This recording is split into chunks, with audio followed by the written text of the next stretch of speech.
Undertaker. Killer garage punk from the 80s. Heavy on the punk.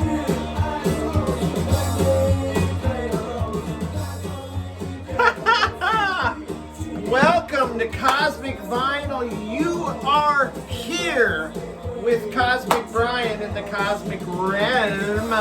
How many more times you gonna name something cosmic, you goof? Hey man, I need to make a little adjustment here. How about make myself a little taller? Hey, hey, hey, look at me. Now my full head is in frame, my ugly mug. Man, I'm so glad you guys are here, man, because guess what? We're rocking a Far Out Finds. Oh, for you newbies, you want to see it again? Far Out Finds. That's a vinyl finds in the old galactic universe of the cosmic one. All right, you guys ready to get into this? Because I got some really interesting vinyl to show today. So, yeah, stay tuned. Oh, this? Okay, I'll rock a big chug. Look at the koozie I'm rocking here. Wedded Bliss here for Marie and Paul Nielsen, married on August 29th of 2015. Yeah, rumor has it, friggin' Paul, like about a year into the marriage, Paul started pimping out Marie to support his heroin addiction. Now they're both friggin' upstate in the joint. And he's getting punked out by some big bald Aryan dude. So, yeah, it all started with a koozie that says to have and to hold and to keep your beer cold. You might be a redneck, son of a bitch. Whatever. All right, let's crack this puppy and get this show on the road. Ooh. Oh. Uncrackable with the bare hands. No, nothing to fear. As I have my Poison Ivy bomb bottle opener here. Look at her. She's a bombshell, and that's what, I think that's the shtick. Now we're gonna crack this sucker open, I think. Oh gosh, maybe I'm in a pickle here. How does this work? Do you guys know how this works?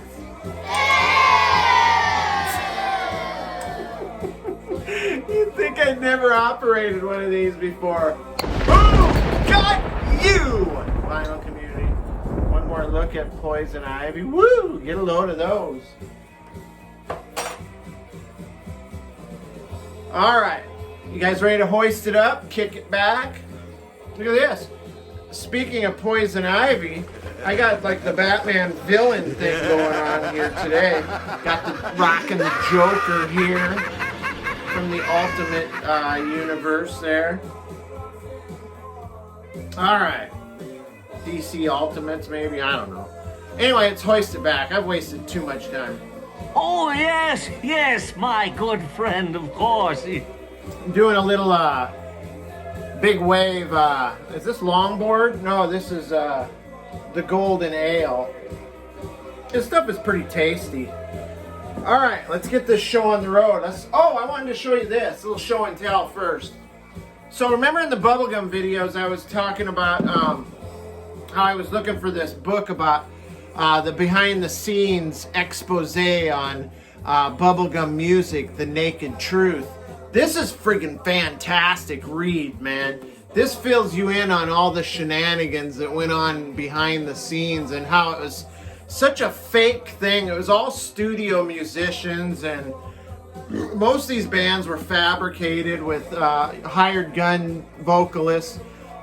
But this is great. This covers everything from it's the dark history of prepubescent pop, from the Banana Splits to Britney Spears.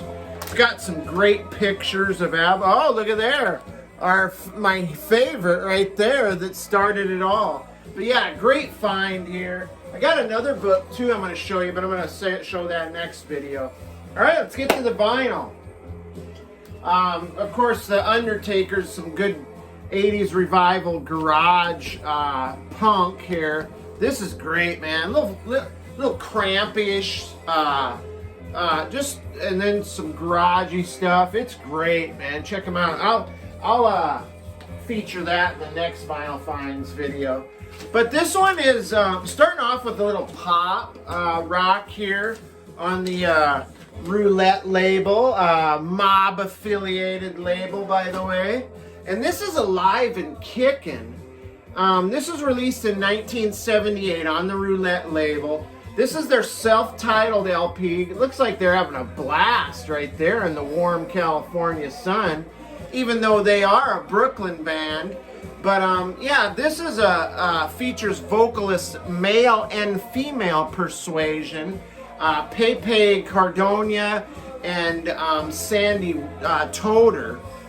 Rest in peace, Pepe, my brother, as he died a few years ago. But man, together as lead vocalists, they are awesome. And check out the group; they're looking good. You might know the hit off of this album is "Tighter and Tighter." Hold on, just a little bit tighter now, baby. I love you so much that I can't let go. No, no, no. It's a great song, one-hit wonder for this band. This was produced by one Bubblegum aficionado, Tommy James, from Tommy James and the Shondells. He produced this. He actually wrote the song Tighter and Tighter and gave it to them. He was going to give them Crystal Blue Persuasion, but he wised up in time and kept that one for himself. I'm sure he's pretty glad he did, but it was a big hit for these guys. But yeah, this is great pop rock, pop soul. It's got some great pop songs on here. I mean, this is just a really good album. Very solid. The drummer on this is just killer, as is the organist. Speaking of the organist, you guys want a little cosmic trivia? Huh? You got it. Cosmic trivia coming right up. So, the organist, Bruno Sudano, was married to none other than the disco queen herself, Donna Summer. Huh? Okay, so next time when you're trying to get that pink piece of pie for Trivial Pursuit, and that question comes up, you can thank me, okay? You got it. All right, but yeah, kind of one-hit wonder status, but a very solid pop album. I love it. And what's next here? Oh, I'm doing this backwards for some reason. Now, this album has an insanely cool history. Very interesting. So this is an album called Stone Cold White. Cool album cover. Looks like a gravestone, right? Or I don't know, what do you call it, headstone or whatever. But this was originally this is a funk psych band. Psych funk, underground funk, all but forgotten funk outfit out of Dayton, Ohio. This is a bunch of, an album put together as a compilation of a bunch of 45s that were released in the 70s on the Sure and Tell label. Now, Dayton, Ohio in the 70s was just this hotbed for funk, man. It was like insane, and it was led by the one and only Ohio Players. I mean, you know the Players, right? So, but this is more underground. So if some folks, you know, were tired of wanted to see something different than the flash and the glitz of the old Ohio, some bands like the Ohio Players, they would go to some seedy night spot to see the Stone Cold White, because these guys' live show was so sexual and so pornographic with like nudes on stage with them that they actually had to add a rated XXX to their gig posters or their gig flyers. And check this out. Just so happens they included one in the record here. Check those brothers out. Man, I'm giving this cat right here a 9.5 on the Afrometer, and this guy 8.5 to a 9. But check those cats out. And right there it says Stone Cold White Rated X, man. This is great. It's got a great part of their history on the back here. But yeah, this is truly, you don't expect like a funkadelic with all the, flash and production. This is truly an underground funk record. The music channels like Vietnam Nightmares, smoking grass, taking LSD, unhinged sexuality, poverty, and violence. Everything you want in your funk, right? Am I right, vinyl community? But yeah, the originals of these recordings were actually unearthed from an abandoned or condemned building, which was like a gang hideout. The master tapes were in a basement of this building, and somehow, I don't know how, but DJ Shadow got a hold of these and put this together and released it on this Cali Tex label. But yeah, this is fantastic. You want some more cosmic trivia? I heard somebody out there, more cosmic trivia. You got it, man. When somebody out there in the vinyl community shouts out a request for something cosmic from me, you got it. And so, cosmic trivia. Members of this group went on to do other projects, and one of the fellas that they did another musical project with was this black comedian, none other than the great Dave Chappelle. Huh? Yeah, you get that on Urban Jeopardy question, but you won't get it anywhere else. This is friggin' fantastic. Couple covers on here. You got Bill, really underground funk version of Ain't No Sunshine by Bill Withers.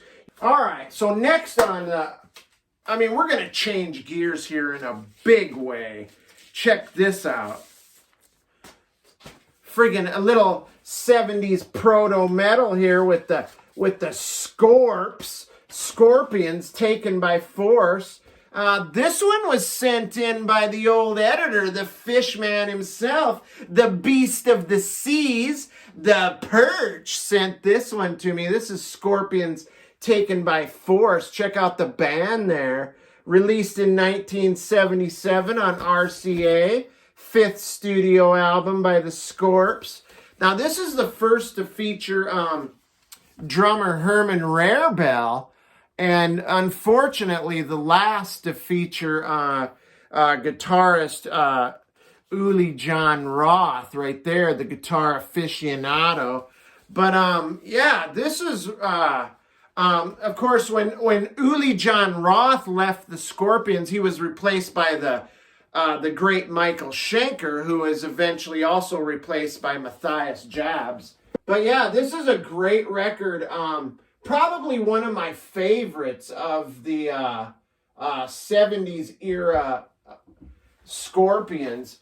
This, Herman Rarebell is killer on this. And of course, Uli John Roth is just absolutely shreds. But Klaus Meine, the vocalist, my humble opinion, this is probably, for me, peak performance, man. This is his vocals on the Sails of Sharon are absolutely amazing, as they are on He's a Woman, She's a Man. Great rock and roll album right here. Let's bring in a guest and see what he thinks of the Scorpions output. Bringing in Little Star Child. Little Star Child, you are here. You wanted the best and you got the best. Little Star Child right here.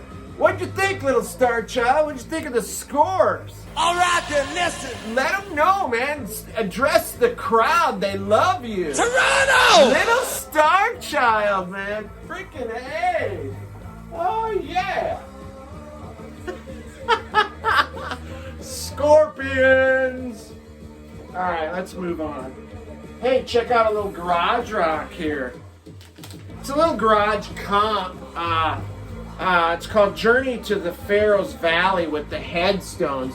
This is a Texas Punk Volume 5 compilation. It's got three or four different bands on here, featuring mostly songs by the Headstones. Side one of this is all 60s garage punk, right? And side one just friggin' explodes. These are all singles released on the Pharaoh label. Must have been some killer Texas garage punk label. But yeah, the Headstones, man. Fuzz masters for sure. And there's also songs on here by Christopher and the Souls. Kind of a weird song, like just kind of weird lyrics and stuff. And then there's a song by the Cavaliers whose lyrics are basically unintelligible.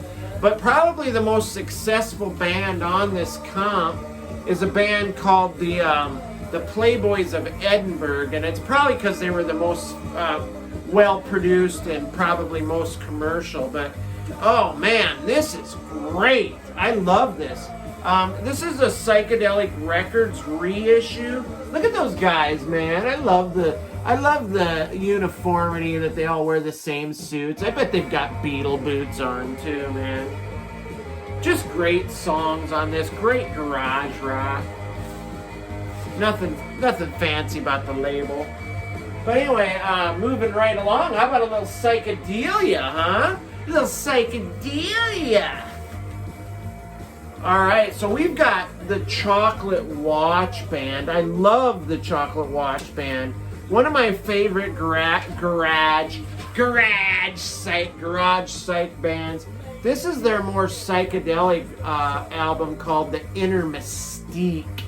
Now, this was released originally on Tower Records in 1968. It's the second studio album by the Watch Band.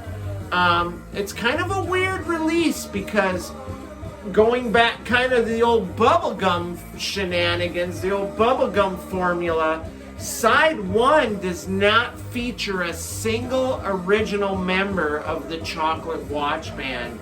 It's a ghost band is what it is.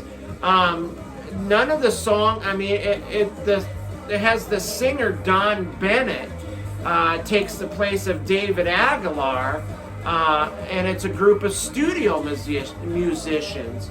Now it is very psychedelic. It's very Eastern influenced, dreamscape kind of stuff.